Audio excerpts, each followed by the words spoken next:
Okay, so this is where we were. So we've successfully been able to add a code prefix ch. Go back to GHA codes and double click on it, and you have what I have on the screen. Please, are we all there? Please, are we all there? Okay. So let's continue. So what I want us to do as an exercise is that you are going to create a new database. Maybe call it, I don't know, the name of your institution or organization, or let's say GhIE, and create or populate the list with the codes that we have in our file, Excel file, the RD, the BD, and the rest. Can we try it? Please, can we try it? Okay, so I'll also try, then you can also follow me if you're having challenges. So I go to figure prefix databases, right click, and new.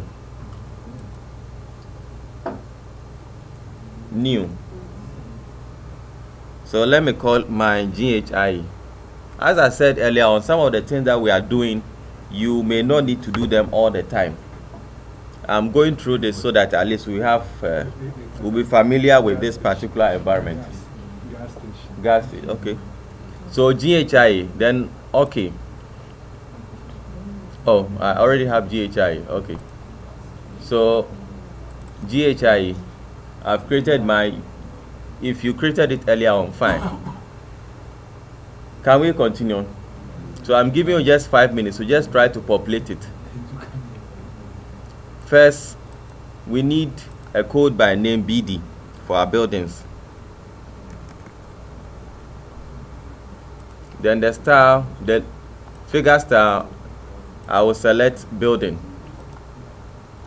Then I create another one for road edge called RD. And the style that I'll give to it is existing edge of pavement. I've done 2. Who have been able to do 1? Okay, good. So if you can do 1, you can do more. Please, are we okay? So BD, RD. Then what again? Okay, our CH. That is our church. What again? What again? Covert, CUL. Covert.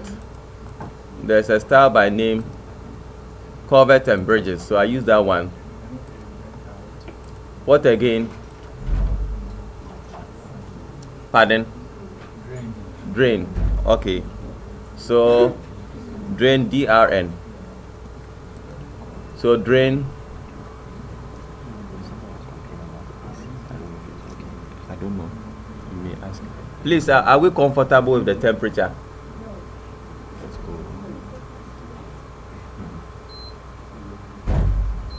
go.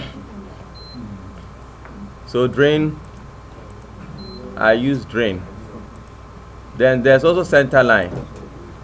So that one I'll call it what? CL. CL. The style, the figure style, I'll use existing center line.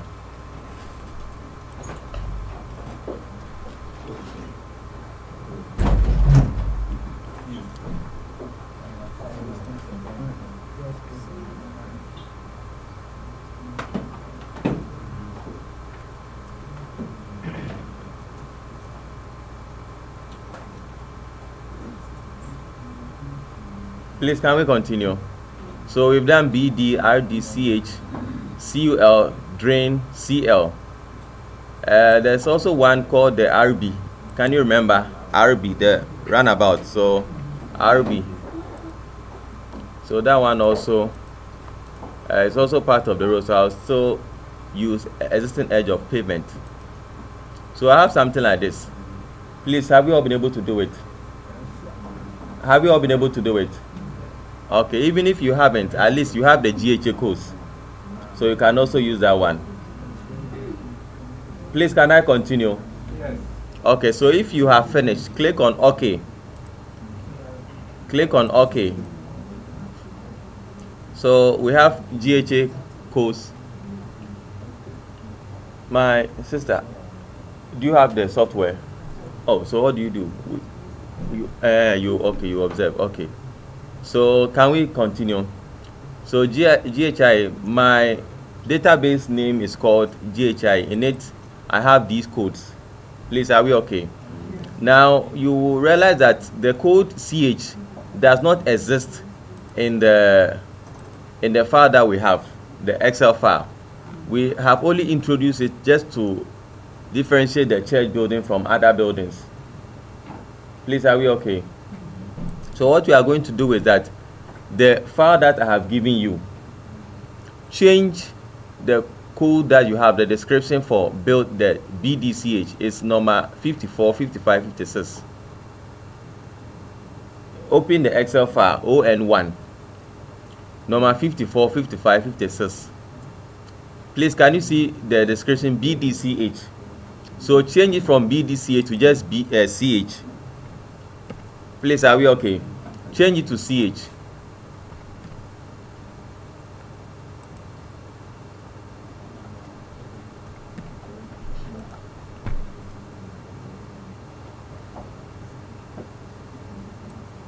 So from BDCH to CH. I'm not saying that church buildings should always have a prefix CH. It could be anything. But for what we are doing, we are using CH. Because CH could also mean chamber or something else. So for this purpose, just CH.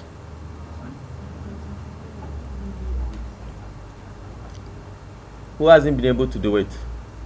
So we've all been able to do it. So when we finish, we will save it. For now, okay, let's try save as. So I will still have the original one. So let's use save as. Save as, you can just F12, or you go to file. This one is Excel, not Civil 3ds. You go to file, save as. So the shortcut is just F12. Then you have save as.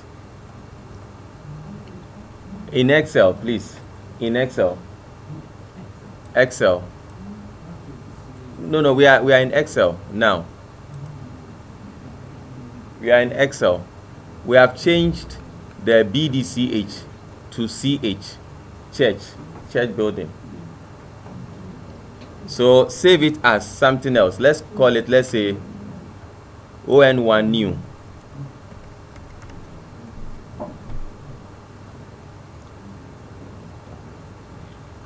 Any problem? No problem. Okay. Now you realize that the save as type is what? What's the save as type on your CSV? Okay. So that is the file format that we need to import into AutoCAD Civil 3D. So if, for example, what you have here is Excel, the XLS, you change it to CSV.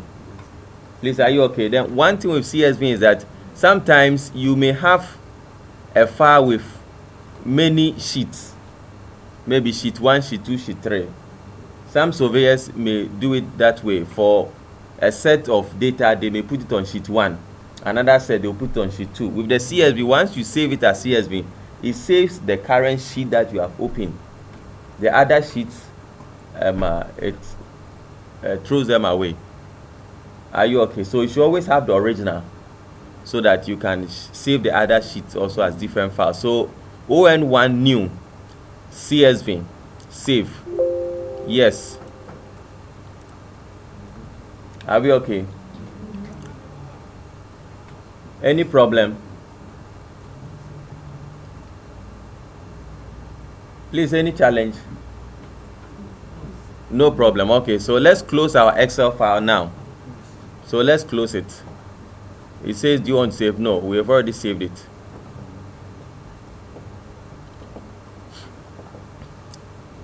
the figure prefix database manager, so we can click on OK. We are finished with it.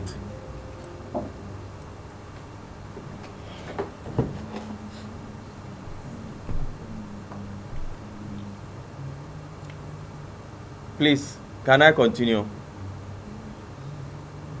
Please, can I continue? Okay, good. So what we are going to do now is that now our file is ready. Our figure prefix database is also ready. Our figure prefix database has our the prefix, the styles. So we are ready to import the file into AutoCAD Civil 3D. Okay. So what I want you to do for me is that I'm sure we are all under survey. Tool space, we are all in survey. Are we all there? Yes. Good. Now to be able to import survey data, you need a survey database. You go scroll up, you see there is you have survey databases. For you, you may have nothing under it. Do you see survey databases? Yes. Okay. A number of them, because I've done a number of things, so I have a number of them there. So we are going to create a new one. We are going to create a new survey database. Now for this particular aspect, you may have to do it all the time. Anytime you want to import data to create figures, you always have to do what we are going to do all the time. Okay, so right click on survey databases. Please, have you right clicked? Right click on it, then which of them do you think we have to select? We are going to create a new one. So new local survey database, so click on it. Now similarly, what you are going to create here is like you are creating a folder. What you are actually creating here is a folder which will be saved in the Civil 3D project folder. I don't know if you are getting what I'm saying. When you come here, now you watch what I'm going to do. When you right click on survey databases and you go to set working folder, please, can you see set working folder? By default, the working folder is the Civil 3D project by default. So assuming you don't want that to be your working folder, you can select some other folder. But this is what we are going to use. The civil, you realize that the Civil 3D project has already been highlighted. That is our default folder. That is what we'll use. But if you want some other folder, fine. So when I right click on survey databases and I click on new local survey database, I give it a name. Let me call mine GhIE. Now what you can do to help you is that the folder you are going to create, you can name it by the work or the project that you are handling. Let's assume that this project is, let's say, secondary access road or something. I don't know if you get what I'm saying. So because we are going to create a folder, so we name it by the activity or the project that we are going to do. For now, I will just call it GhIE. So let's say what you are going to do is, let's say, Accra Tema Motorway. So you can name it Accra Tema Motorway. So for what we are going to do, we'll name it GhIE. So we name it GhIE or whatever name, then you click on OK.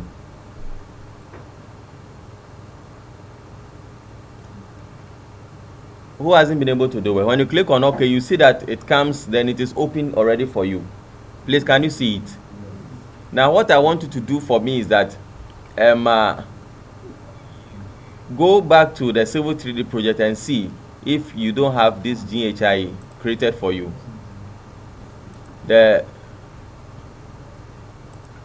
Go to Drive C, Civil 3D project. Do you have GhIE, a folder by name GhIE? You've seen it? Oh, go to the Civil 3D project folder under Drive C, and whatever name you give to your new local database, you have a folder created with that name. So that is what I mean. So it means that just like the figure prefix, if I want to delete a database, I can't delete from here. I have to come and delete the folder or move it away from here and come and refresh, then I'll have it. So let's try, though we have created it, let's delete it again. Then we'll create and see what I'm saying. So delete what you have created. Delete the folder, the GhIE. Try to delete it and let's see what will happen. What comes? Have you tried deleting the folder by name GhIE? When you delete, what comes? Do you have this? This action cannot be completed. It's open another program. Please, you have this. So you see, it has already been opened here. So that is why you cannot delete. So you have to go back here and do what? Close it. When you right click on, not this close. Right click on it and you see close survey database. Can you see it? Right click on the GhIE or whatever you have and close the survey database. Have you closed yours? If it is closed, you should have no plus attached to it. All these are closed. That's why you don't have any plus attached to it. So I can go back to my folder and try again or delete, and it is gone. But you still have it here. For you to see it gone, just right click on survey databases and refresh, and you see that it is gone. Who hasn't been able to do it? Very simple.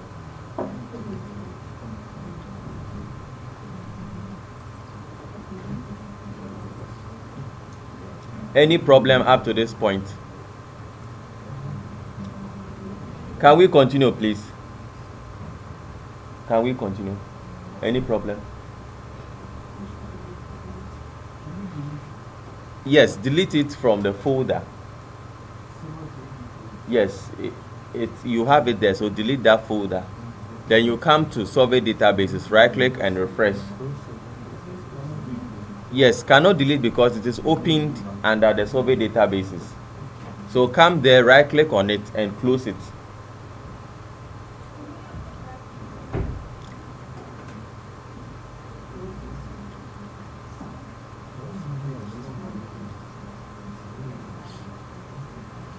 Please, are we okay?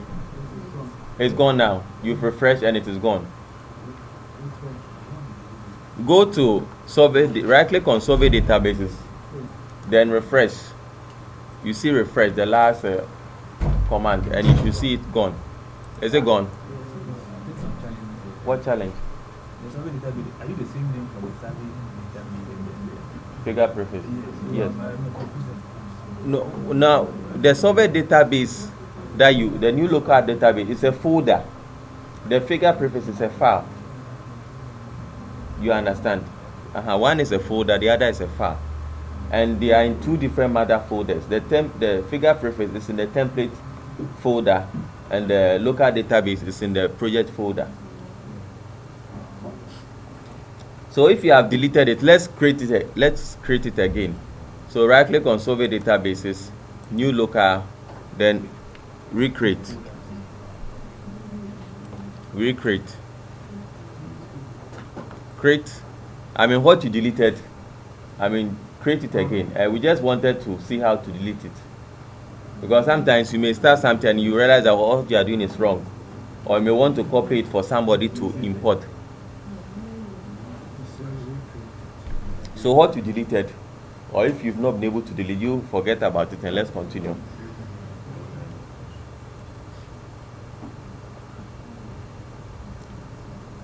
Please, can we continue?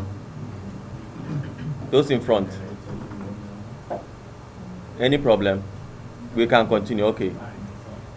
Okay, so if you want us to continue, now we have GhIE. Mine is called GhIE. Yours may be something else, maybe filling station or something. So if you look in the material that I have given, the fundamental, it tells us that when we get here, to be able to import, we need a network. The network, for example, when the surveyors are surveying, they may not do the entire work the same day. Sometimes they may do it start from a pillar and end on another pillar, or maybe the first session, let's say the first 5 kilometers, then another time they from kilometer 5 to, let's say, kilometer 10. So that is in simple terms what we mean by the network. So let's say for the particular set of data that you have received, they have something in common in terms of, let's say, the where you started, where you ended, or the day, or they have something in common. So that is a network. So that if there is a problem with that particular set of data, you can easily identify and resolve it. Though you can import everything or do everything with just one network. For example, what we are going to do, we can assume that everything is okay. So from kilometer 1 to kilometer whatever, we'll use the same network. But sometimes it is always good you break it down as per how the work was done. When it happens like that, if there's a problem, identifying or solving it is much easier than having it all together. Please, are we okay? So let's assume that what we are going to import now, or what we are going to do now, let's assume that it's from kilometer 0 to 5. I'm not saying that it's actually 0 to 5, but let's assume that it's from kilometer 0 to 5. So right click on networks and click on new. Right click on networks and click on new. So there, let's call it kilometer 0 to 5. The name we'll give it is kilometer 0 to 5. Or change whatever, however you want to name it. Or 0 kilometer to 5 kilometer, whatever. Please, are we okay? So if you've done it, then you click on OK.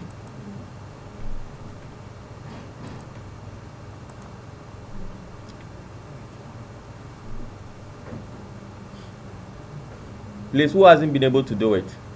So we've all been able to do it. Okay. So the network we created, please, do you have it?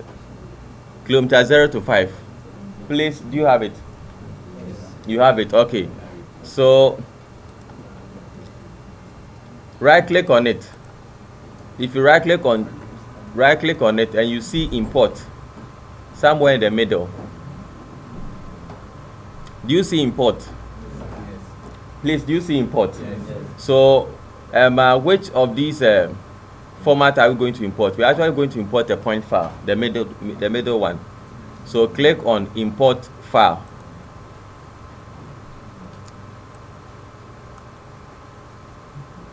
Do you have it? Then now I don't know where your file is, so you are now going to locate the file and import. You can import multiple files or one at a time. Please, are we okay? So let's assume that we are going to import all the files. So go to where your file is. I think yes, the CSV files. Remember that the ON1, we are using the new. So let's use the 1, 2, 3, and 4. 1, 2, 3, and 4. ON 1, 2, 3, and 4.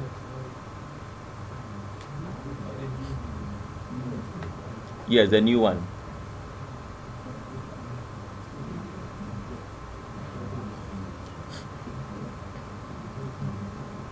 Dominic, successful. Okay, please, who hasn't been able to do it?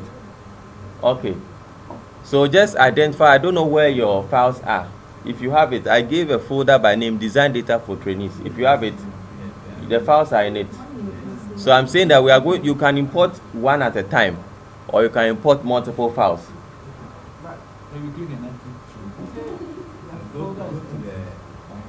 The folder is empty. The file type, you can use select CSV.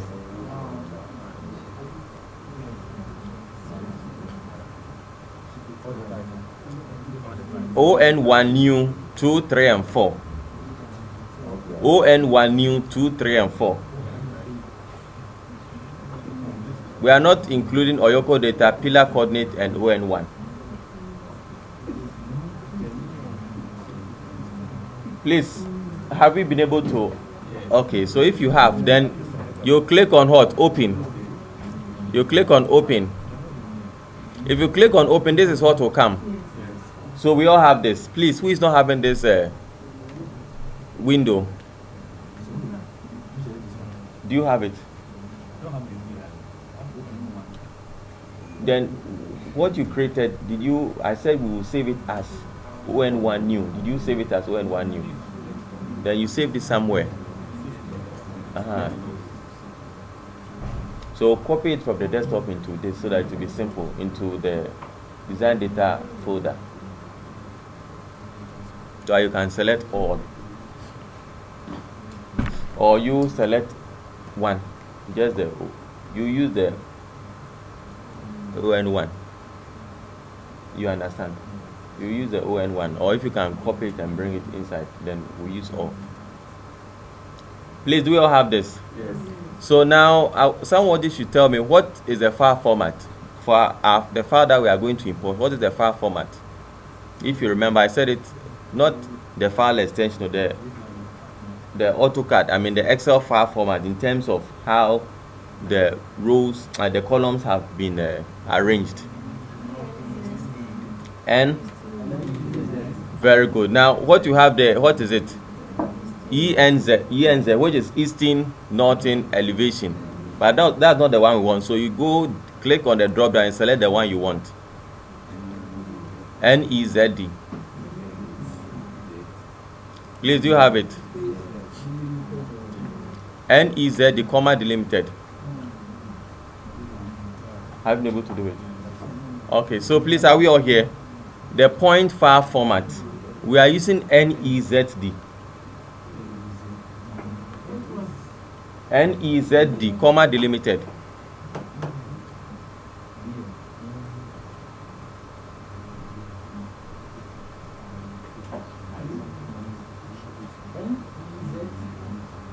D. Have you seen it? Okay. Please, can we continue? You can't find NEZD. You can't find NEZD.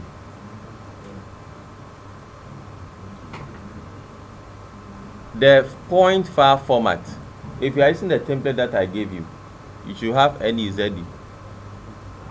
Have you seen it?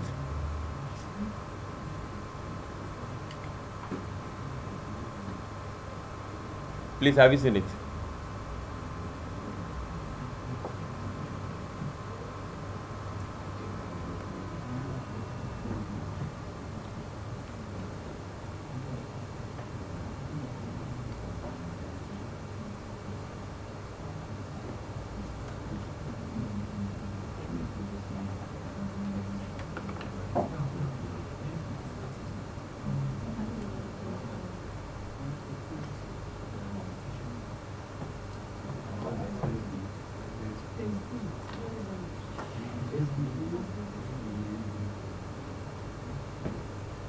Have you seen it?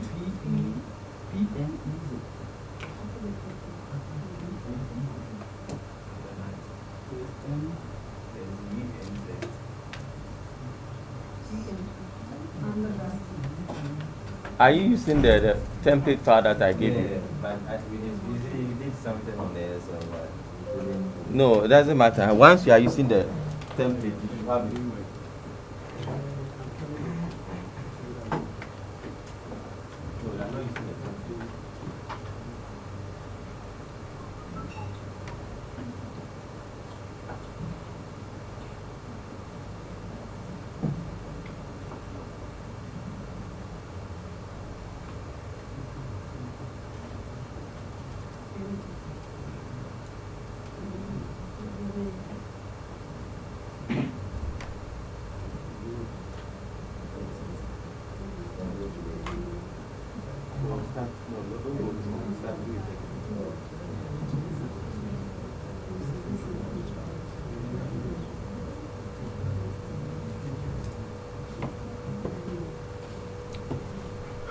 Please, do you have it now?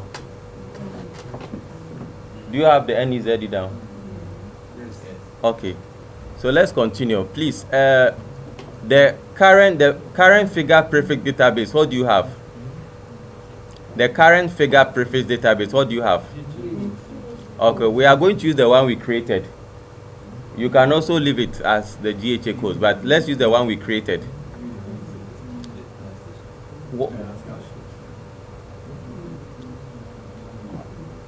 What name did you give to yours? gas station. Okay. So mine is GhIE.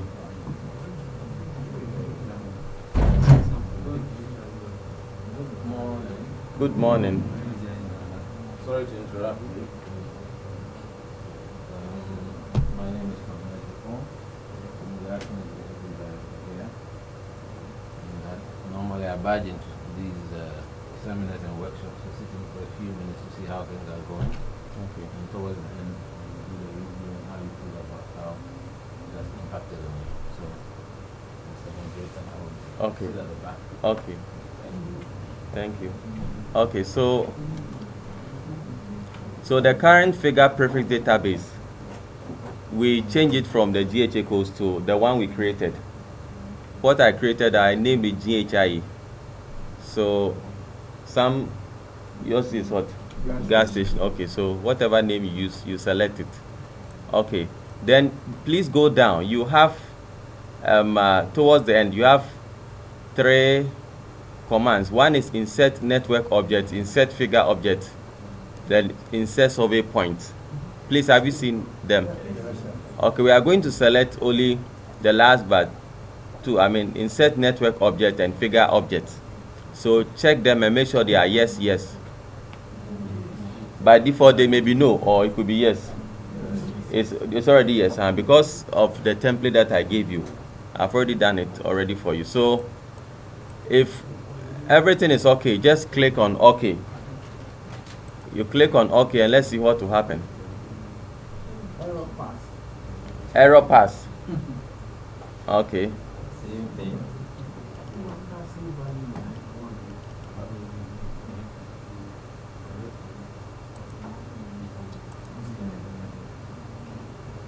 Now, error pass. One, the file that you are using, is it already opened? The ON1, pardon? Yes. It's closed. Can you review the air conditioner? I think it's on 25. Oh, you're okay with it? It was cold and somebody complained and they increased it. A gentleman came with a remote.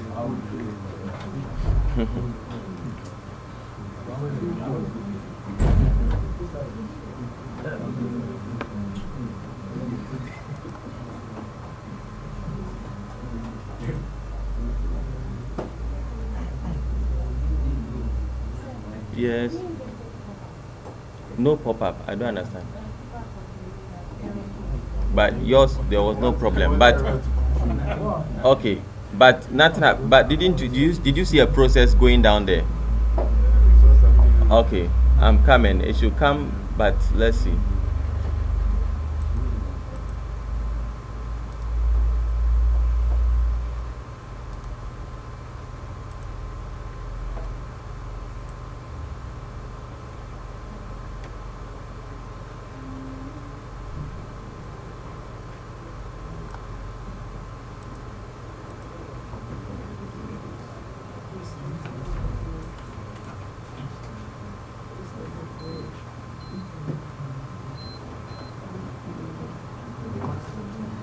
Okay.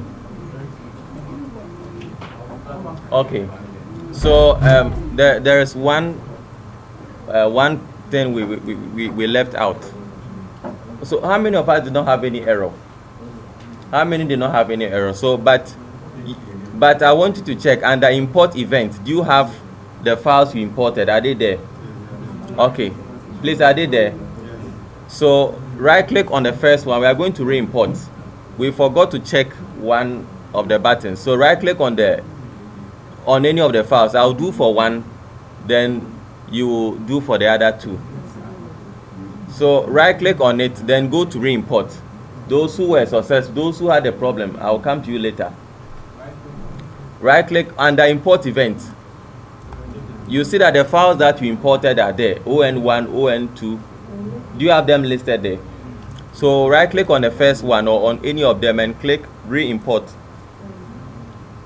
We forgot to include process line work during import. So check that one.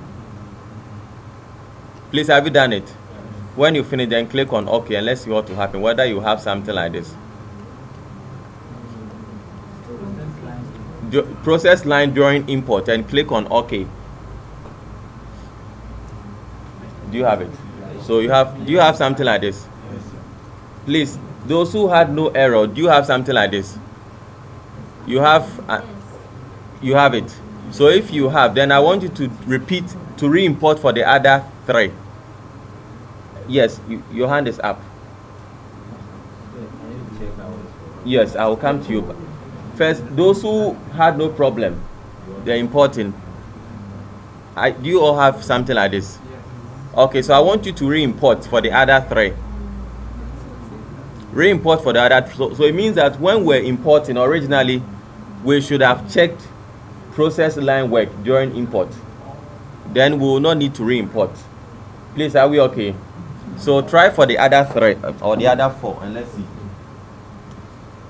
Error, okay, I'm coming.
Please, are we all okay?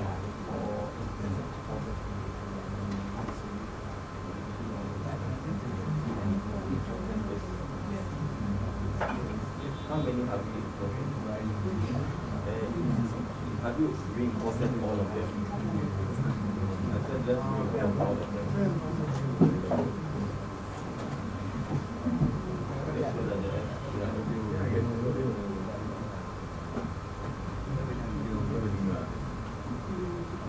Please.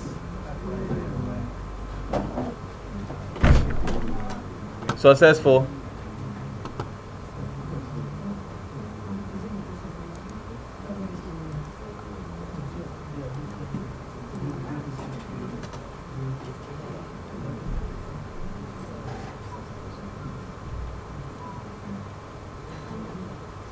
Any challenge?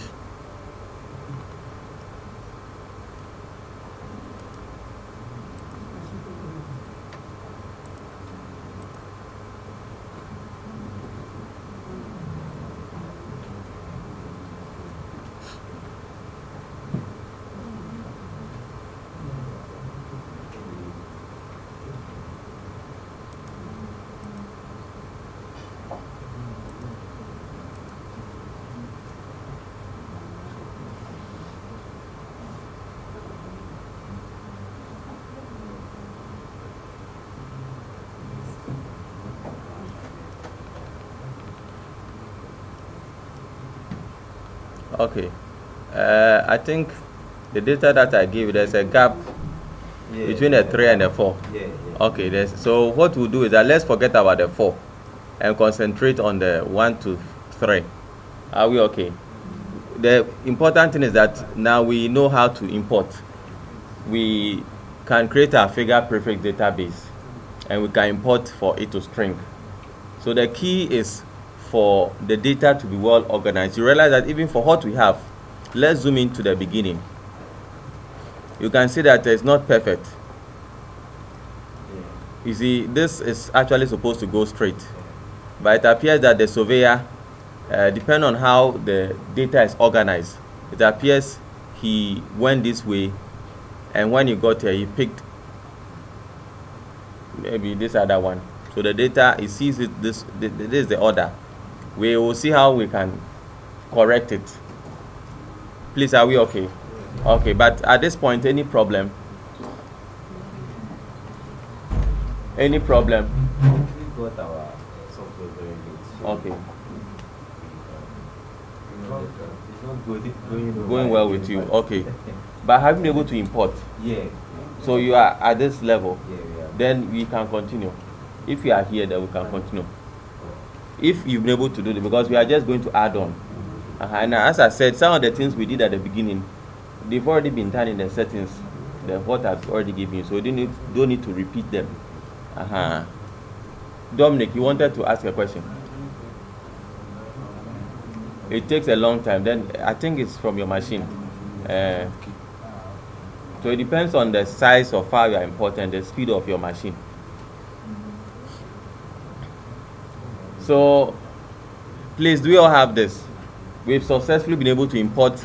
I said we are forgetting about the ON4, so you can right click on it and what? Delete. Good.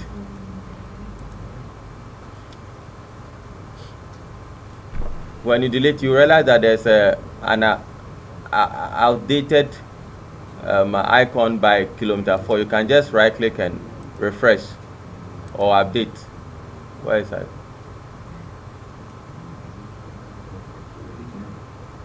Update network.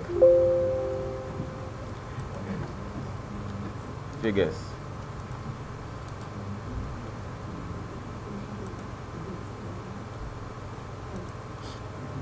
Okay. Please, are we there? Any problem? Now we want to. You realize that we added a code CH for our church building. Now want to identify, you have so many buildings. Which of them is your church building? You see, it will be difficult, but AutoCAD makes it somehow easy for us. So what I want you to do is that, please observe what I'm doing. On the first file, what we did basically has to do with the first file. You click on the drop down and you click on figures. Then when you click on figures, open the button here. It lists all the figures that are available.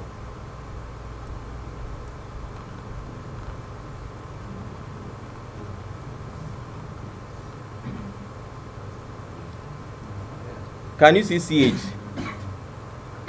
Under ON1, figures. When you click on figures, you see that there's a window down here. It may be very small. Just open it up to have something like this. Please, can you see it? Can you see CH? Just scroll down, you see CH somewhere. Can you see CH? Now click on it. If you click on it, if let's say you have zoomed out and you click, you see that it is highlighted as blue. Can you see it? If not, you can also right click on it and tell it to zoom to.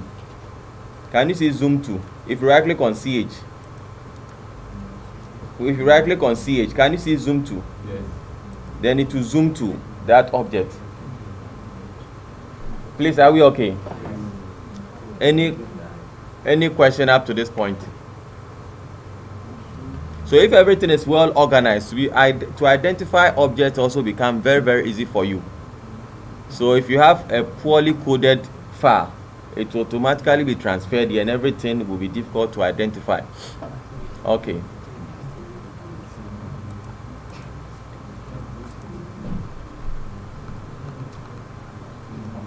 But you realize that for the buildings, only 3 sites were picked. Now you have to complete the rest yourself with ordinary AutoCAD lines or poly lines. Normally the surveyors, because of time, they only pick the only 3 corners. And also sometimes because of maybe difficulty of getting a target or something, they may position it where they'll be able to put the target and read. So it will not be somewhere at the back of the building where they will have challenges. So normally they only pick 3 sites where they can place their target and read. So the rest, you have to complete it yourself with ordinary AutoCAD lines. Please, are we okay?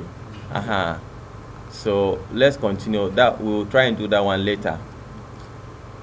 So now we have our figures neatly imported for us. You can see the culvert. This is a culvert. You have your road edges and your center line. Your buildings, everything, you have it neatly done for you. This is a junction. So what we have here is just the figures. But the next stage is also to have the point. The point. We need the point to be able to develop our surface or our ground model or our terrain. Please, are we okay? So we are going to, what we have done, we did it under the survey tab. Now we'll go to the prospector or the ribbon to be able to import our points, to be able to develop our surface model or our surface. I mean, depend on the software that you are used to. Some softwares may call it a terrain or ground model. AutoCAD calls it surface. That is the existing ground, the ground that you are going to use for your design. It calls it surface. So anytime you see surface, it is the same as like the existing ground or a terrain or something. And you realize that the quality of your surface depends on the number of points that were picked. If you have just, let's say, this is a ground and you have just 4 corners, it will not be as accurate as multiple, having some in the middle, because you may have low or high points somewhere in the middle. But if you just pick the 4 corners, you may miss them. So it all depends on the... So at this stage, all that we are going to do is dependent on the data that we have received. If the surveyor did not pick them well, it will automatically be transferred to whatever you are going to do. Please, are we clear?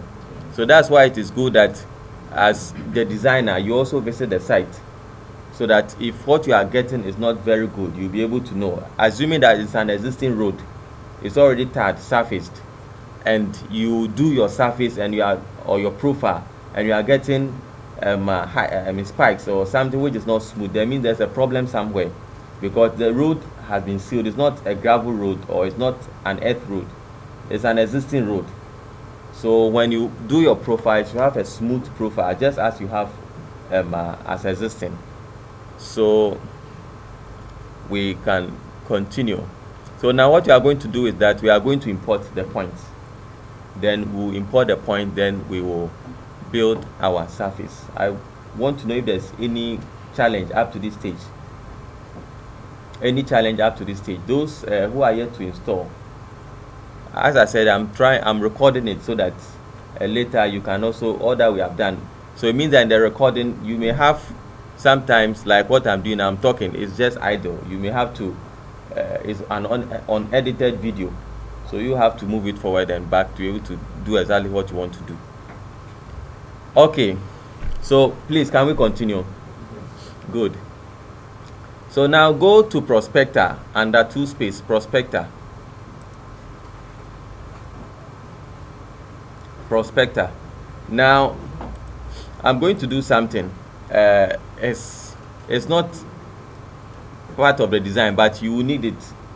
Assuming that somebody comes to sit behind your laptop, or you go to somebody's laptop and the 2 space is closed and you need 2 space, how do you bring it back? You always have to go back home, and you see that there's a big button here called 2 space. So click on it and 2 space will come. Please, are you okay? So try to close it and click on 2 space, or type 2 space at the command line. Close it and type 2 space.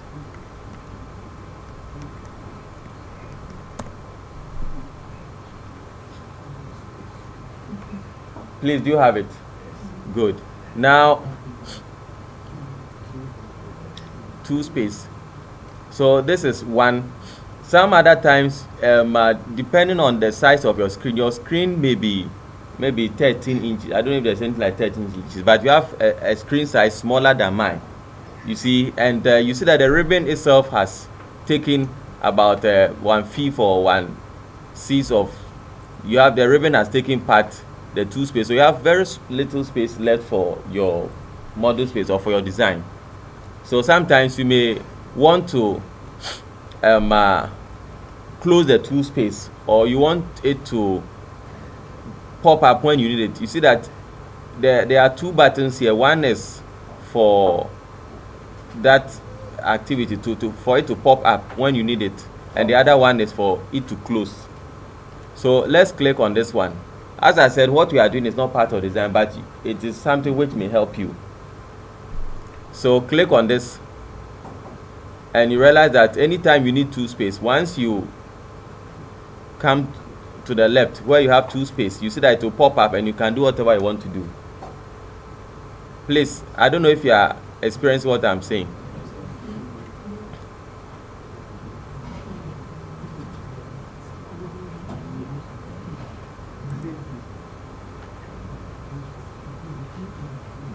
Please, are we okay?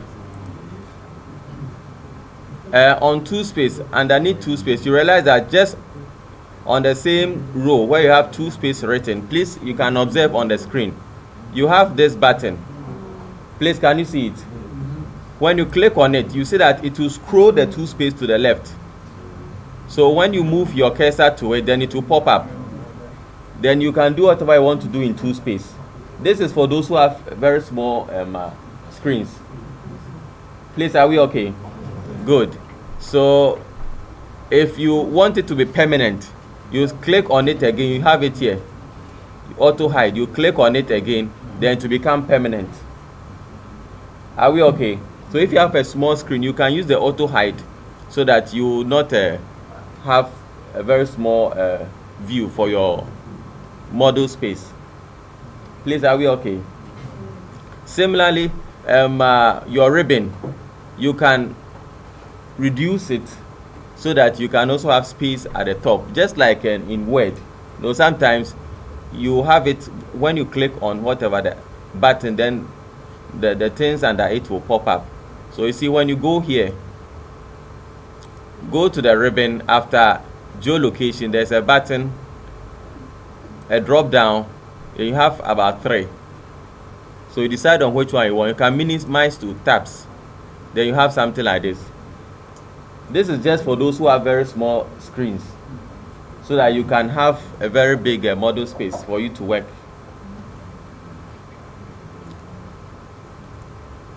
Please, are you okay? So when you go there again and you go to minimize to panel tiles, you also have that option. Then you also have minimize to panel buttons. This is also another one.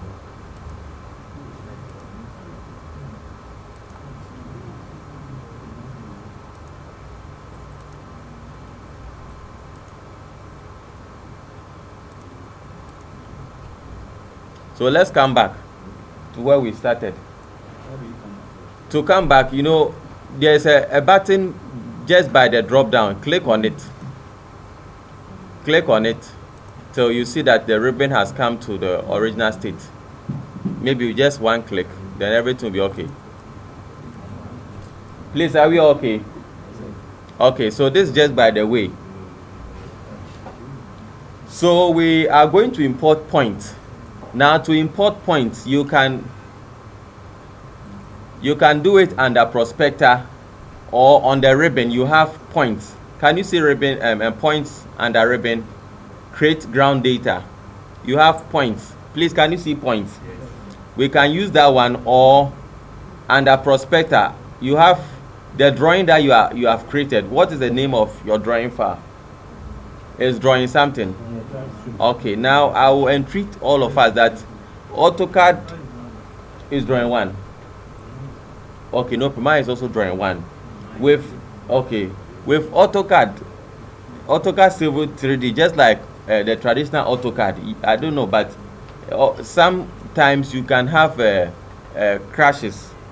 So it's always good that you save your files regularly. If not, at a point that you have advanced, if you have a crash, then you may lose a lot.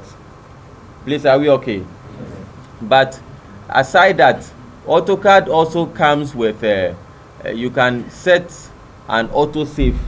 Maybe every 10 minutes it should auto save what you have done, or every 5 minutes. If the time is short, it can delay your work, because sometimes saving itself can take time. So you can set to, I think, 10 minutes. I think what the file that I've given you, I've set it to 10 minutes, but you can also change it. So let's save the file that we are working in.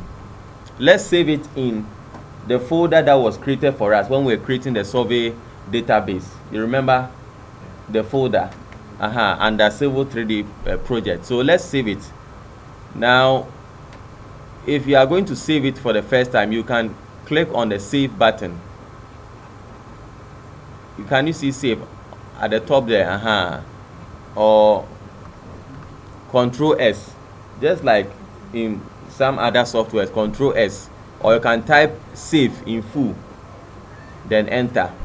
So Control S, then we will save it in the folder that was created for us when we created our survey database. Mine is called GhIE.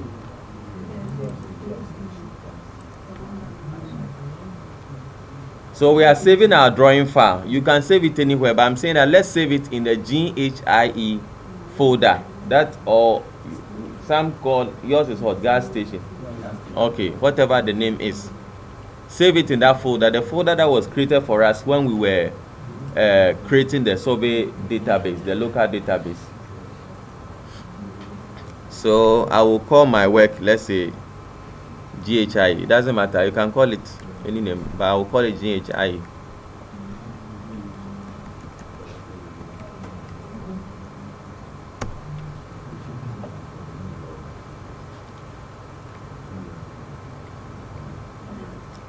Successful. Successful. Okay. So we are just saving our file. We are not doing something strange. Just saving the file. And I'm saying that for uniformity's sake, let's all save it in the folder that was created for us. You still don't have the software, you are installing it. Good. Okay, so please can I continue? So we've all saved our files. Okay, and I said that you can set it to auto save so that maybe after every 10 or so minutes, whatever time you want to set, it will automatically save it for you, so that peradventure the software should crash, at least you will not lose much. Please, are we okay? Okay, so how do we do that? Now just type OP options, go to options. Some may know how to do it already. Go to options and go to open and save. The open and save tab. Options, open and save. Do you have it? Open and save. Go to options, enter. The third tab is called open and save. Click on it. Please, have you seen it? Options, type OP, enter. Then the tab by name open and save is the third tab. There's files displayed and open and save. Please, are we all there? You realize that somewhere towards the end you have automatic save. If it's off, you can turn it on. That is, if you want it to save automatically, then you set the duration. This one is every 10 minutes, it will automatically save it. If you are working with a very slow machine, it will be better you use maybe 15 or 20, because sometimes if the file size is big, saving itself can be 2 or 3 minutes, depending on the speed of your machine. So just imagine if you have a very short time, that means that every 5 or so minutes the thing will want to auto save and to delay you. So you set it to an appropriate time. Please, are we okay? Okay, so this is just by the way. So if you are okay, then just click on okay, or if it has already been done for you, you can also cancel it. Okay, so now we are going to import our point. So under prospector, you have your file name. Can you see your file name? GhIE. Yeah. And you see that your file name is what? It's boldened. You see that it's boldened. Now I want us to do something. Sometimes you may have a number of AutoCAD files opened. You may have a number of AutoCAD files open, and depending on the settings that you have done here, please look at this one. Can you see active drawing view? There are two. You have one is master view and active drawing view. By now, for now, it is under what?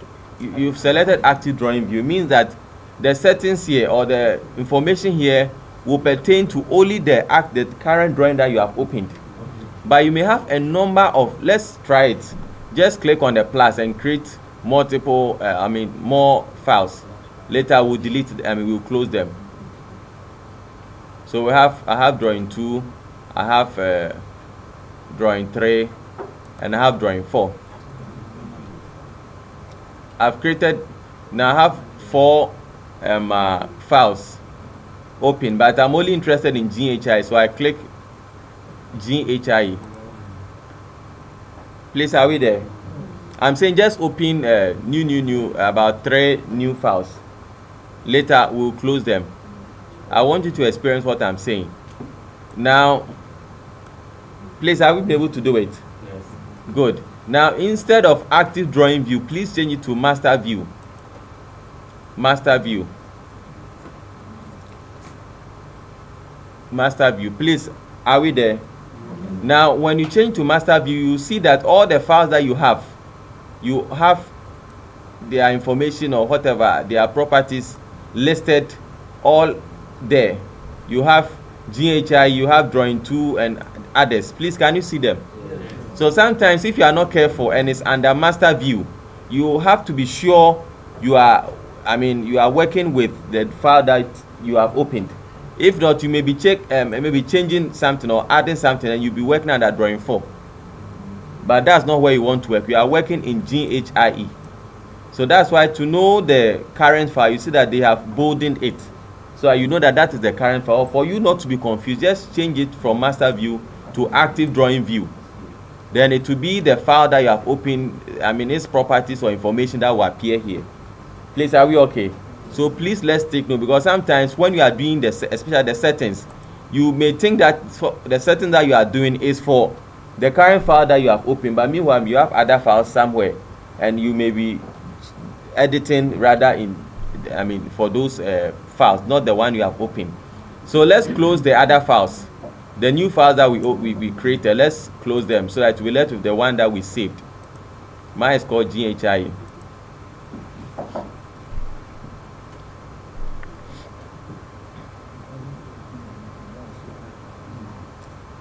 So please, can we continue? Okay, so we are back to Prospector, where we are going to import points to use to develop our graph model or our surface. So what I want you to do is that right click on point under Prospector, right click on point, and you see what under right click. When you right click, what do you have? Create. We are only interested in the first one, so click on create. When you click on create, what do you have? Something should come like this.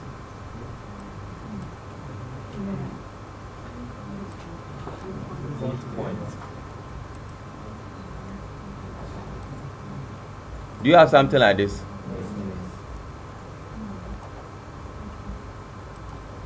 Okay. So we are going to import points. I mean, there are a number of ways of bringing points into AutoCAD. What we are going to do, we are only going to use the import option to import an Excel file into AutoCAD, and that is the last button. There are a number of buttons here, but we are only interested in the last button, that is import point. So click on the last button called import point. Please, have you done it? Now where we are, like, it's not very strange to some of you. You have the select file, then the file format. You remember the file format that we are using? It's what? NEZD. So the plus button is for us to select the files. So click on it and let's go and select our files. Remember that is ON1 new to 3.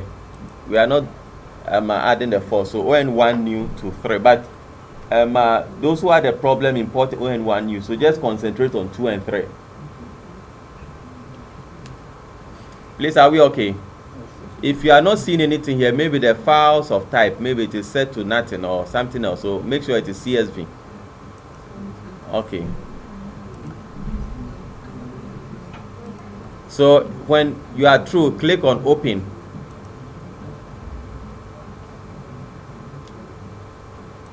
Please, have you clicked on open? And you have something here, the 3 files here. Now, if you have, do you have the green correct attached to all of them? Please, do you have what I have? You have the green checked in front of the file. Okay, means that everything is okay. Sometimes you could have a warning sign, meaning that it could be that the file is opened. So you have to go and close it and repeat the process again.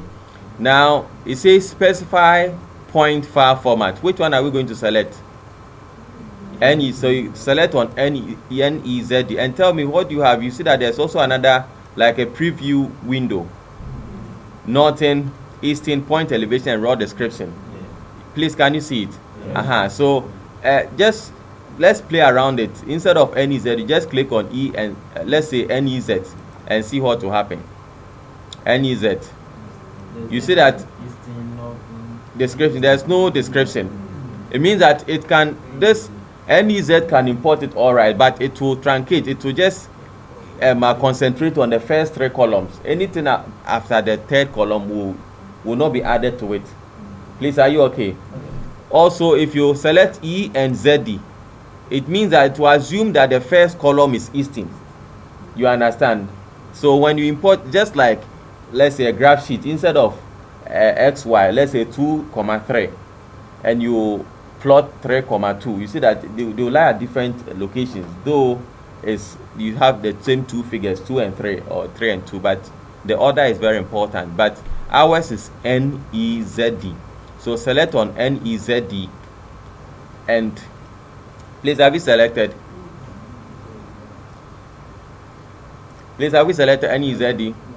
Good. Now, one other thing we want to do is that I always want things to be well organized. That's why I'm taking my time to do some of these. Though we can ignore this point, but let's do it. That is this option, add points to point group. Add points to point group. Now, some of these you may not see the effect now, but when you are dealing with, a lot of data and maybe for a particular session there's a problem, then you may appreciate what I'm doing. But let's know how it is done so that when we go and we have any challenge, at least we know how to handle it. So NEZD, add points to point group. Click on it. Please, have we clicked on it? Then you see that there is this button here like a point. Look on the screen, this create button. So click on it and give it a name. Let's assume that all the data that we are going to import, just like if you remember when we're creating the networks, let's assume that all that we are going to import is from kilometer 0 to 5. Please, are we okay? So let's call this one also kilometer 0 to 5.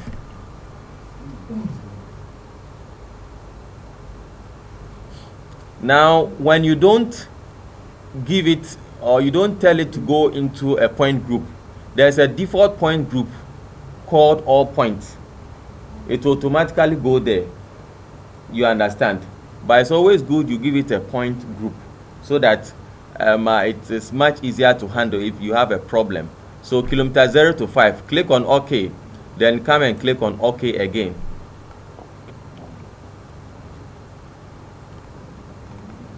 And zoom into maybe somewhere at the beginning. You have something like this. Any success story? Successful? No? Yours? Okay, successful. Very good.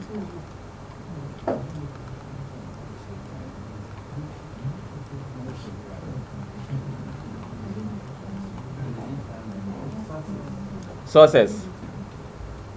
Successful. Okay. Please, can we continue? We'll just leave the default as use the default.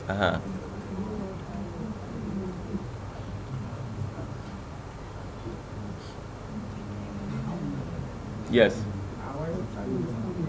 Pardon? The points. They are lying somewhere else.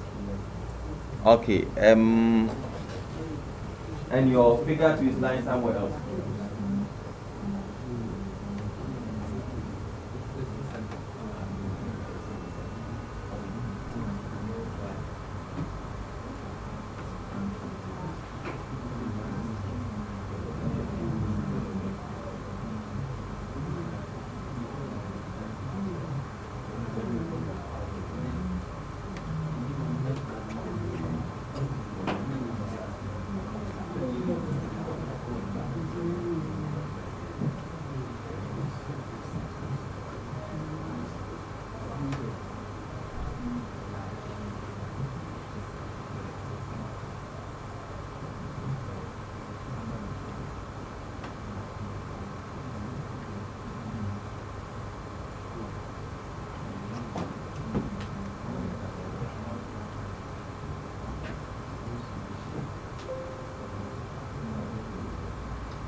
Okay, please.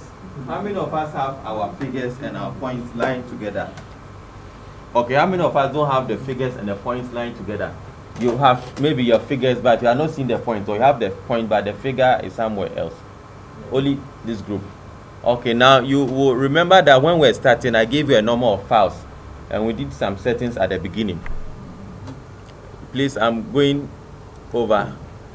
I went to the survey user settings. You remember? And I changed the survey database default to the template folder, and we selected survey database settings. Now you're having that problem because your setting has not been done. Or right click on the GhIE, right click on it, and go to edit survey database settings. Have you done? Are you here? Now tell me the coordinate zone. What do you have there? None. And the distance. What do you have there? International footers. So it means that for the survey, what the setting or the units there is imperial.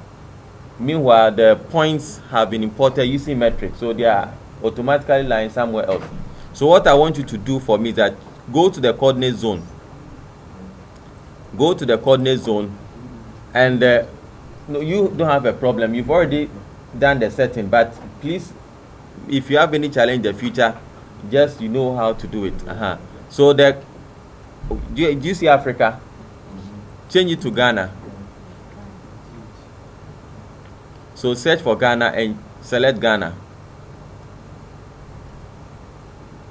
Have you seen Ghana? Just type GH or something. Selected Ghana. Then the available coordinate system. Use the you use the TM1. Depend on I think the 2013. If you use the Ghana National Grid, does not accept it. So you use the Accra TM1. That one also work. You've done it. Then click on OK. So now the distance is what? Meter. It's meter. Okay, now then click on OK. Have you done it? Now please look up what you have done. The setting that you have done is just for this particular survey database, but you can export it as a file, like the file that I've given you. I did this and exported it to you and told you to access it. But if you want to know how it is done, when you click, you come here, you see export. Click here to export these settings to a file. So if I should click on it, the setting that I have done here, it will be exported to a certain location. I will specify where I want it to go, then it will be saved there as a file. So that when I go back to survey user database settings, I can now specify the survey database, the path, and go and select that file.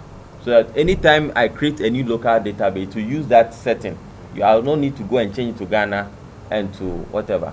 Are you okay? So click on OK and re-import.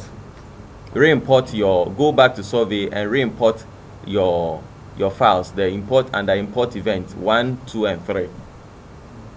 Right click on any of them and you see re-import and re-import. So re-import the 3 of them quickly so that we'll all be together. So please, any problem? Have you been able to re-import all of them? So now no problem. Any problem? No problem. Okay.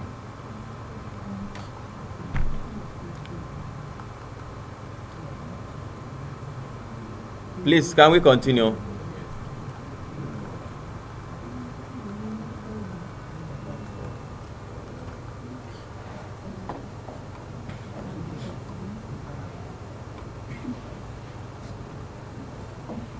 If you are ready, you please. Are you okay? All of them.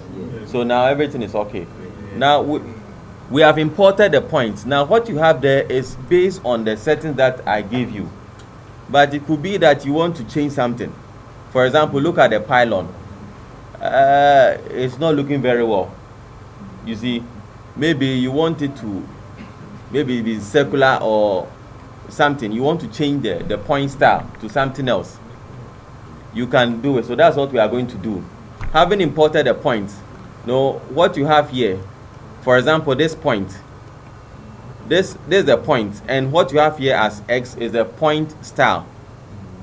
Please, are you getting it? This is the point style, the cross, and this is the point description, the description style, the point description style. What you have here is just the code. Sometimes you are not only interested in the code, but maybe the elevation. So you want to see the code and what? The elevation. Please, are we okay? So that's what we are going to do. So we will not do for all of them, but let's do it for the ground level. Let's assume that the ground level, we want to see the code and the elevation. Please, are we okay? If you're able to do it for one, as I said, I just want you to understand the language. Once you're able to understand the language, it implies, it's about the same thing for all of them. Please, are we okay? Very good. So now we are going to change the description style for the ground level, and instead of having only GL, we'll have GL maybe into brackets the elevation, or the elevation can also be underneath it. The style depends on you. Please, are we okay? But I will entreat you that as we move along, I may be following a certain path, but for style is your choice. I may say let's use red, but if you think you don't like red, you want to use blue or green, you can use the color of your choice. Or let's say I will say that we'll have the elevation after the code, but you want it to come underneath or whatever. The choice is yours. Please, are we okay? So let's try and do it. So I'm sure at this point we can all import points. Please, can we all do it? We can all create figures. Those whose machines are still doing the installation, any sources? Has it finished? Okay. I think they say lunch is 1 o'clock or so, but we'll try and finish this so that when we come back from lunch, we'll be able to use the rest of the time to recap all that we have done, and also to add on. I'll add on the surface, which is very simple. Then we'll try to do all that we have done from the beginning on your own. On a new file, you create your figures, you import your points, you develop your surface, and that will be it. Please, are we okay? Good. So we are saying that the ground levels, we take, let's assume that we want to change. So we are going to change two things under ground level. We are going to change the style, the point style, and also we are going to change the label style. Please, are we okay? So I want you to go to settings. As I said, all these, anything which has to do with settings, you'll find it under settings. So go to settings. Please, are we there? Then go to point.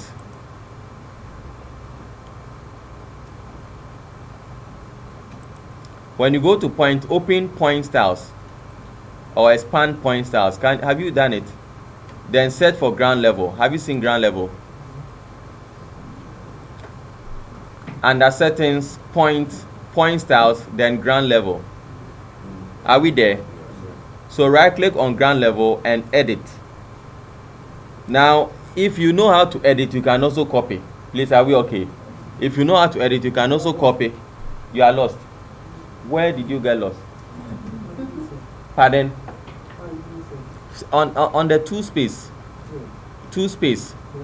there's prospector, there's settings. So click on settings, go to point styles, then search for ground level. Have you seen it? And as I'm saying, if you can edit, the process are about the same to edit, to copy, and to create a new one. Are we okay? Now, if I right click on point styles, the only option I have is I can only create a new one. But it's always good that if you have an existing one, you can copy an existing one or edit an existing one. I prefer to edit or to copy an existing one than to create new altogether from beginning. So ground level, I can right click on it and copy or edit. Which one do you prefer? Do we edit or we should copy? Let's edit. Okay. So as I said, it's the same thing, just that the copy will create another copy. The edit, you are just editing what is there. So let's click on edit. So if you click on edit, this is what we have. Please, do you have this? The point style, has it opened for you? Go to information. So if for example, I want to change the name, I can change it under information. But what we are interested now is the marker. The marker is the X, the cross. So go to marker.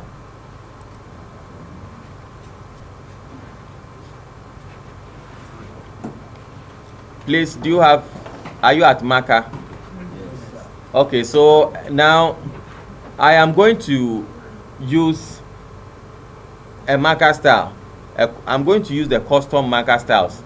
Now you realize that there are three options to create a marker. You have use AutoCAD point for marker, you have custom marker, and you have what? The last one is what? Use AutoCAD block symbol for marker. Please, are you okay? Yes. Now, sometime, for example, let's assume that the ground, this particular point is a point for tree. You see, you can use a block. These are the available blocks that I have in my AutoCAD file. So you can, let's see, I think I have one. So you have to first turn it on. Then you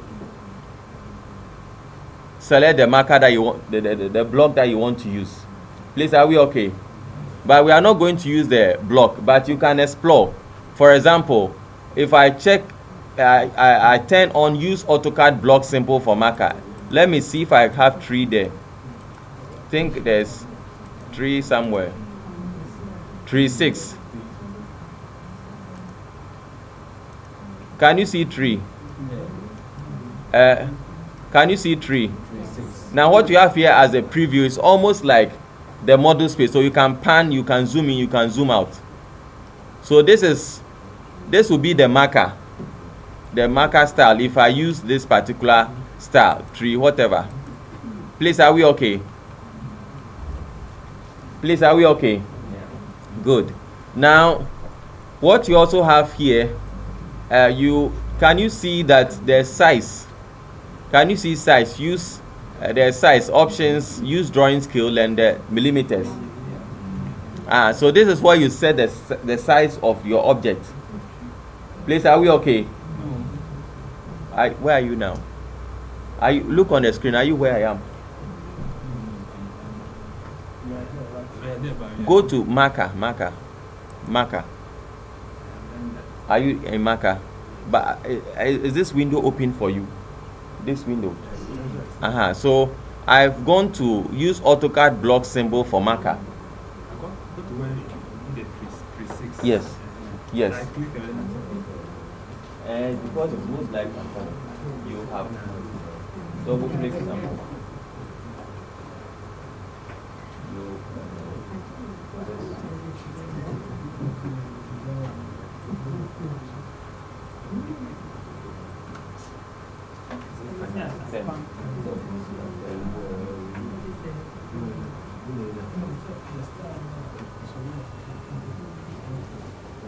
Please, can we continue?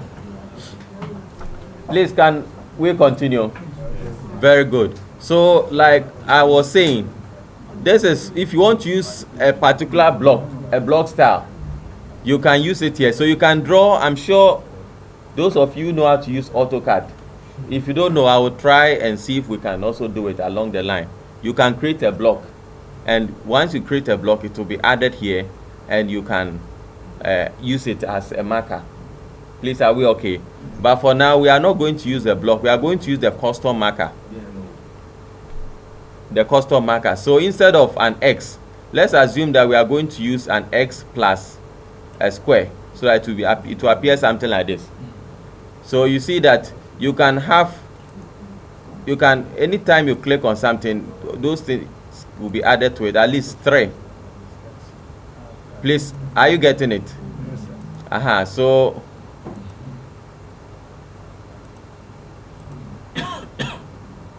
So I'm saying that this is what I want to use. I want to use a cross with a square in the middle as my marker instead of the X.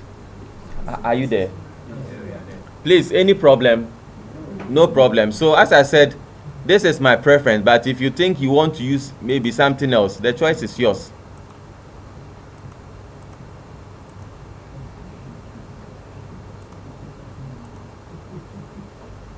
Somebody may also want to use this.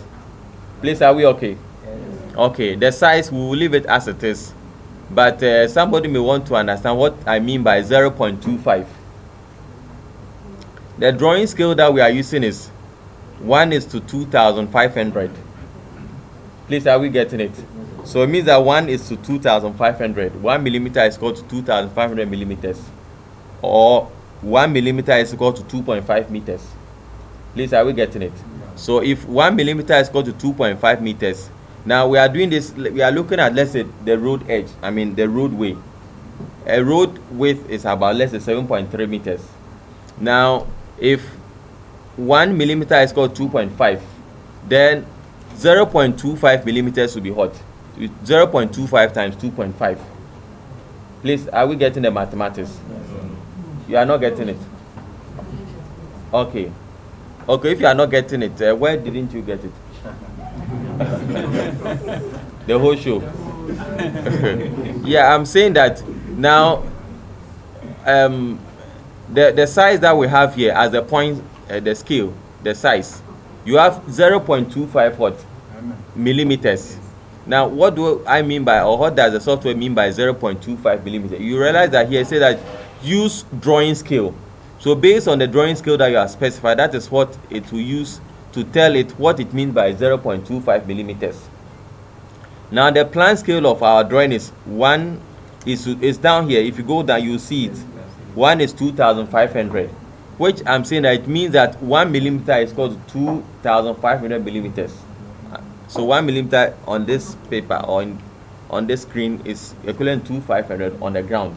Or 1 millimeter is equal to 2.5 meters. The 2,500 millimeters, same as 2.5 meters. Please, are we getting it? Therefore, it means that 0.25 millimeters will be equal to how many meters? To be 0.25 times 2.5, which is maybe 1 point something. What? 0.6. 0.625. So that's 0.625 meters. Please, are we getting it? So we are looking at the size in relation to, for example, our roadway. Our roadway is 7. We don't want our marker to be too big. If our roadway is, let's say, 7.3, then your marker is too big. The drawing is not very presentable. So you want it to be something small so that you'll be able to see it. So that is what it means there. So that is it. So we'll leave it as it is, then click on OK. Please, have you done it? Yes. Now, when you do it, it will not reflect automatically. You have to tell it for it to reflect. So, yours has come. Yours is automatic. Okay. Okay, that is good. Which version are you using? 18. Okay, that means that that is an add-on to the 16. I'm using 16. Yours what? 15, but it's automatic. Okay, no problem. So automatically your symbol has changed. Your symbol has changed to whatever. Okay, that is good. So mine has not changed. So let me see. Let me regenerate and see. So I've regenerated and it has come. You understand? So I'm sure because it's connected to the projector or something. But if it doesn't come, if you do it and the change does not reflect, just type RE to regenerate and it will come. Please, are we okay? Yes. So, please, are we okay up to this point? Please, are we all okay up to this point? Yes. So it means that we can do it for the rest, can't we? Yes.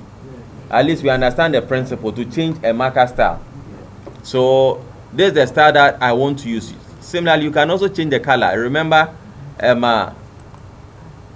we went to marker, but if you go to display, you can also change the color. So let's assume that I want to use a different color. Let's assume I want to use something else. Let's say brown or something. A brown is not showing well. Let me use a different color.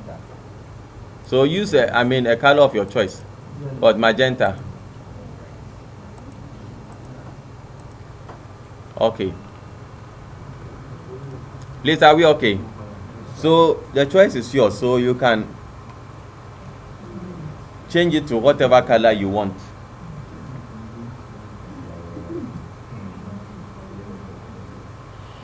Please, can we continue? Please, can we continue? Very good. Now, I want to also show you something. You know that as you progress or you advance in your design for your final presentation, you are not going to show the ground level points, are you? Those points must be turned off. You're only interested in the existing features with maybe the new feature. So some of the points will have to be turned off. Like if you have, for example, building, you're only interested in the shape, not the points of the building. You need them when you are doing your design. So assuming that we want to turn them off, just you go back. Let's go. I'll do it for ground level, then you try it for the rest. So ground level, edit. I can turn it off. Marker and label, I turn both off. So you see it's gone off. So the choice is yours. So you can do it for the rest. Similarly, the road edge, when the points, when I finish my design, I will turn them off. What I'm interested in is only the edges and the center line. Please, are we okay? Yes. Good. So I can also go to edge of pavement and turn them off. I only have the line showing there for me. Okay, so for now we can turn them on and off. So let's turn them on again. The edge of pavement and the ground level.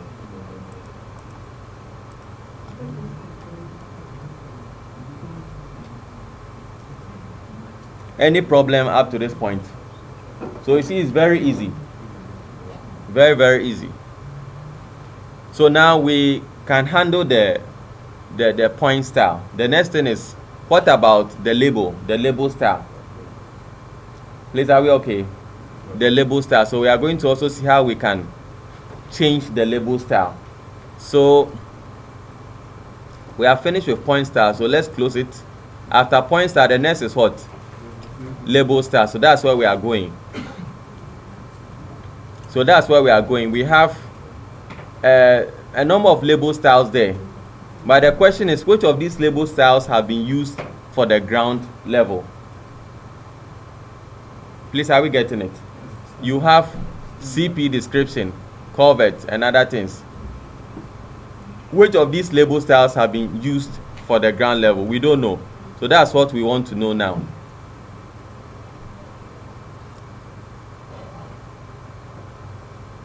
So for us, I know because I did it, but you may not know.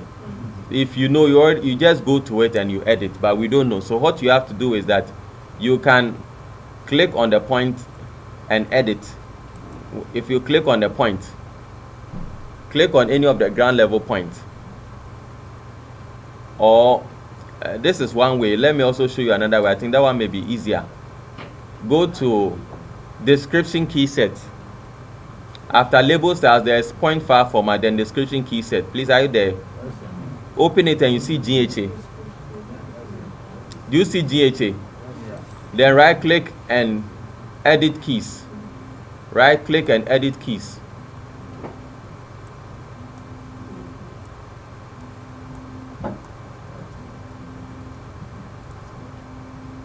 Please, are you there?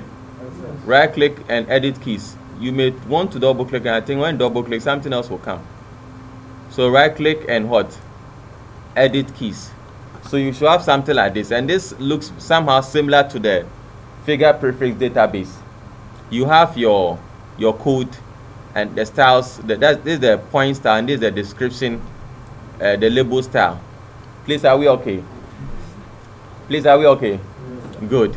So this particular key set, the description key set, this one, unlike the figure prefix, which is independent of the AutoCAD, this one comes with the template or the AutoCAD. So whatever I do here, whether for template or for this file, is in this drawing.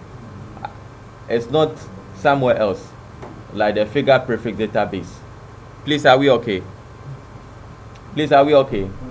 Good. Now I want to go through the figure, the description key set briefly. You can add on, you can also edit, you can also delete. You can also create a new one or whatever. Now let's take for example BD. Is the first one yours? Is it BD? Your it's what BH? BD. Okay. Now we'll be adding one to it, which is the church. Which is the church. Okay. So we'll see that one later. Now BD, you see it's BD what? Asterisk. The asterisk means that you can add any alphanumeric number to the BD, and it will be able to identify it as what? As building, or it will give the style, this marker style and label style to it. Please, are we clear? So that is why it is BD. If I leave it just as BD, it means that from the Excel file that I have, it should just be BD. It should be BD with nothing attached to it. But I realize that it's maybe BD1, BD2, BD something. So this one is the prefix with an asterisk attached to it, meaning that it can take anything after the BD. An alphanumeric number. It could be alphabetic, or an alphabet, or it could be a number. So that's why you have the asterisk attached to it. Now if you go to the style, you see that the style that we are using is what? Building. And the label style is what? Raw description. Now let's see if we can also find our ground level, GL. GL to the label style is what? What do we have as the label style? Raw description. So for this exercise, what we are going to do is that we are going to create a new label style. A new label style for ground level instead of raw description, because others also have raw description. We are going to create a new one for maybe ground level, so that this particular label style will pertain only to ground level. Please, are we okay? Any question? No question. Good. So in AutoCAD Civil 3D, to be able to arrive at an end, you have so many ways. Now what I'm coming to do, I can do it here, or I can go to the label style. I can go to the label style and create a new of what? Raw description. You understand? I can also do it here. You see, ground level. If I click on ground level, you have raw description. Please, let's try it and see. Ground level. Click on the raw description and the point label style. You should have something like this. The point label style. Please, you have something like this. Now come and click. There's this drop down attached to something like a pencil on a blue sheet or something. Click on the drop down and tell me. You have a number of options. You can create new, copy. So you see, I can copy current selection. So let's click on copy current selection, and this is what will happen. Click on copy current selection and you have something like it's the same as coming here to raw description, right click and copy. It will still bring you here. Please, are we okay? Any question? Okay. So here, instead of raw description, let's call it what? GL description. GL description. GL description, or ground level, or whatever description you want to give to, name you want to give to it. For ours, we are going to call it GL description. Can I continue? Successful. Dominic, successful. Okay. So from after information, the next one is general. We will leave it as it is. You can explore as to the layer and those things. Very simple. You can, but we are interested in the layout. So from information, go to layout. Now what you have here for our label style, this window, when you go to profile, almost everywhere that you can label an object, what you have here, you should be able to understand is about the same thing. If you want to create a label, please, can we continue? Please, any problem? Geolocation, which one? You click on Please watch the screen. Are you here? Yeah. You are here now. So click for the code GL, the description and the point label star. Just click on it, and there's this drop down. Click on the drop down. Copy current selection. You've done it. And for me, just where you have name it GL description. And I'm saying that go to layout, and you see there's information general layout. So go to layout. Are you there? Please, are we all here? My friends in the middle, are you there? Are you here? You are not there. Please, are you there? Oh, you've gone. Oh, okay, you are here. That's good. So you are exploring. That is good. Okay. So please, you have the preview here. You can zoom in to see how it looks like. This is the preview. So don't worry about the marker. We've already done it. What we are interested in is the label. Please, are we okay? The label, as I said, we are going to add the elevation to it. So we want it to be label. Then under the label you have the code, and after the code we have our elevation. Please, are we okay? Okay, very good. Now, as I said, this label star composer, you please have to understand, because almost everywhere that you want to label, not almost everywhere that you want to label an object, you have to, if you want to change a setting, you end up here. So please try and understand this language. You have the component name. Under the component name, you have the raw description. You can add on. You understand? If you click on the A+, another component will come. But I prefer to use just one component. Then when I go to the composer, I just use enter so that I list them instead of having independent how do you call it? Independent text. You can do that if, for example, let's assume that we have raw description. We also want to add, say, elevation, but we want to still use this same label style. Sometimes we will turn it on, other times we'll turn it off. You understand? So we'll try and do that one instead of it all being. If it is one, means that you can, if you are turning it off, you see there's visibility. Can you please see visibility? It is true. If I turn it to false, it means that whatever I've added to it, everything will be false. Everything will be turned off. But sometimes it could be that you have the label, the code. You also want to add the elevation and other things, and you may be turning them on and off as you progress. You don't want to turn all of them off at the same time. Please, are we okay? So let's add another text to it. Let's take note. The text height that for this one is 0.5, so that one also will use 0.5, or if you want it to be bigger too, the choice is yours. So on there's this button, there's an A after the component name. There's an A. Can you see the A? Please click the drop down. I want to show you some other things. You have a text, line and block. Explore. For now we are only working with text. You can also add a block. You understand? You can add a line or something, but we are going to use text for now. So just click on text.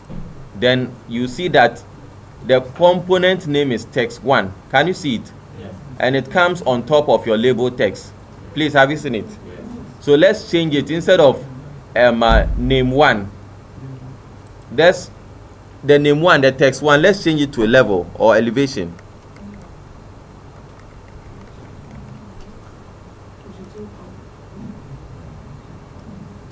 The name, the component name, from text 1 to elevation. Please, have you done it? Please, have we done it? Very good. So, but I realize that we still have what we have here is the label text. And I said that the text height will use what? 0.5. So that it will be about the same size as the other one. Please, can you see it? So do you have something like this? Please, do you have something like this? Please, do you have something like this? Good. Now there are other options which can help us to position the text well in relation to the marker. Now the anchor component is feature, which is this feature. The feature is the marker. You understand? Then the anchor point is top left. Maybe you don't want it to be at the top left, but maybe top right. You can also do it just to position it as to where you want it to be. Please, are we okay? So just play around it. The anchor point, maybe bottom right or somewhere.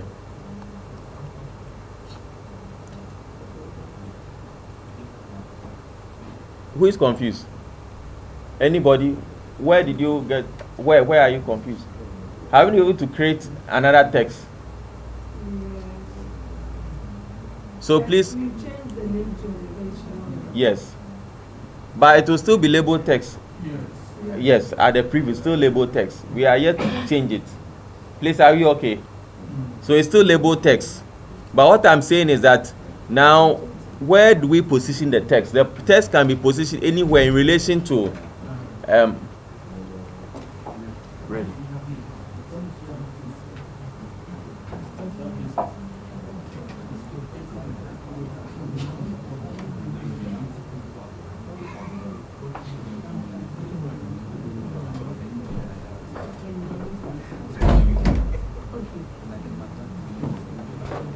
Okay, lunch is ready. Please, let's end this, then we go for lunch. The names for the certificates. Okay, please, let's use 5 minutes to finish this. Please, let's use 5 minutes to finish this. If you write it, then you can't get your certificate. Those here haven't written. Then you have to do it before you go for lunch.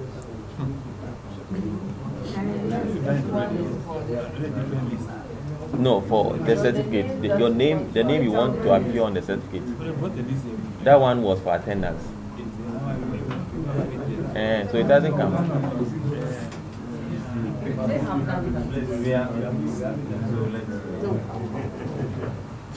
Please, can we continue? Let's quickly finish so that we go for lunch. Please, are we okay up to this point?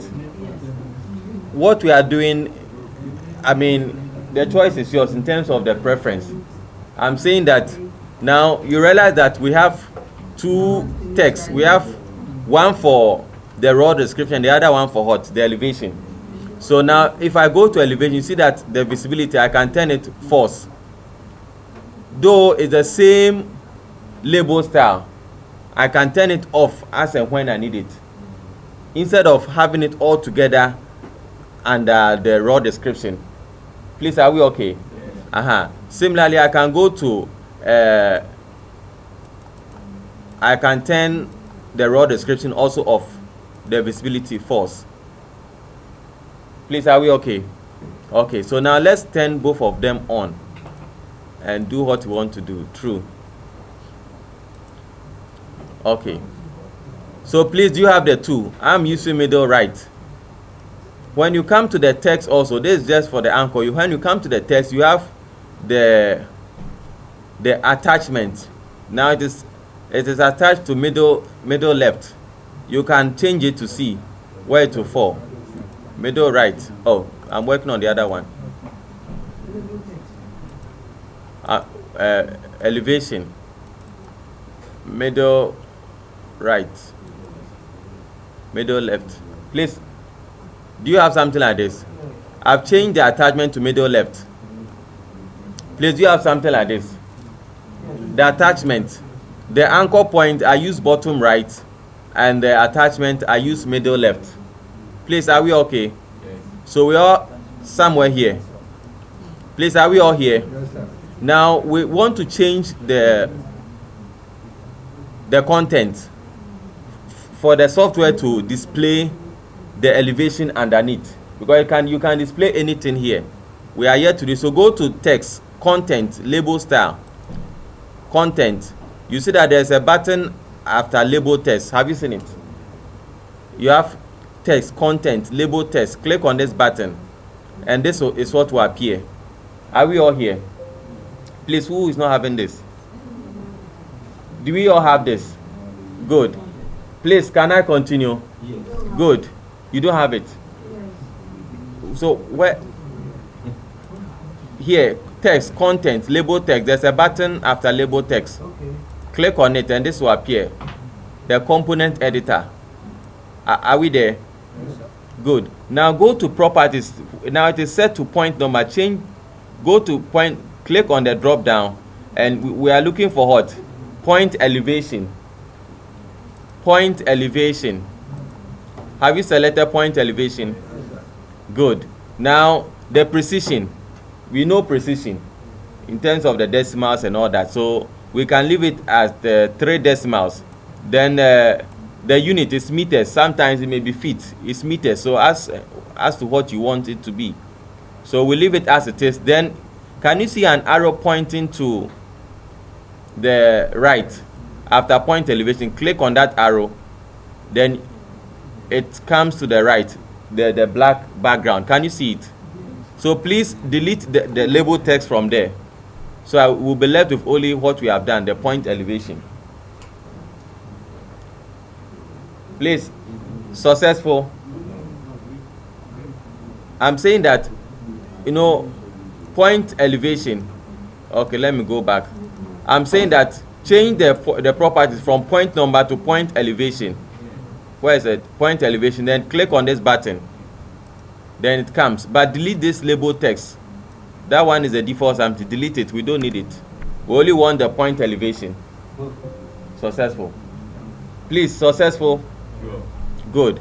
So if you are successful, just click on OK. So you see that it has put a default number there, 100. So it means that this is just a preview how it will look like. You understand? Please, do you understand? Very good. Somebody may also say that, why don't I want to add M to it so that it's meters, 100 point something meters. Please, are we okay? So let's add an M to it. So go back to content, and after the last line, just put an M there. Go back there. Then after the last line, where you have the, like, is it less than sign or whatever, after it, click there and just type M. Please, have you been able to do it? Successful? Okay. When you click on OK, you should have the preview, something like this. Do you all have it? Those are the back. Good. So no problem now. Label text. You did not, then the content, I told you to delete label text. Delete it from there. You did. And have you added the point elevation? Yes. Then you should not have label text.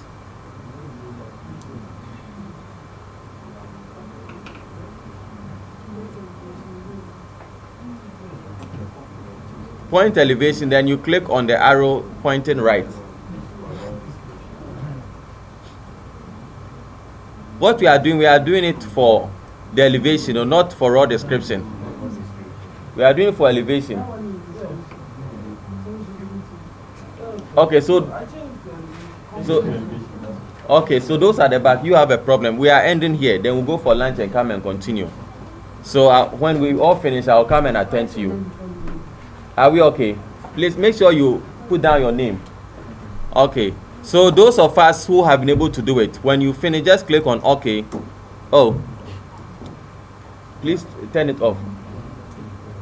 We just want to end here. Then we know we have finished with this chapter.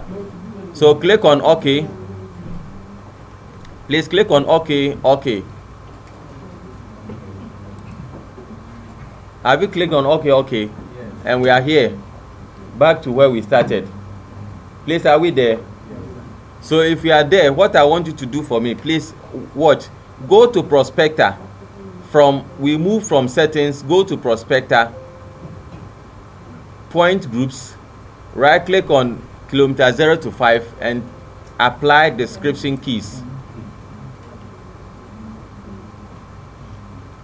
Apply description keys and you have something like this. Who has been able to do it?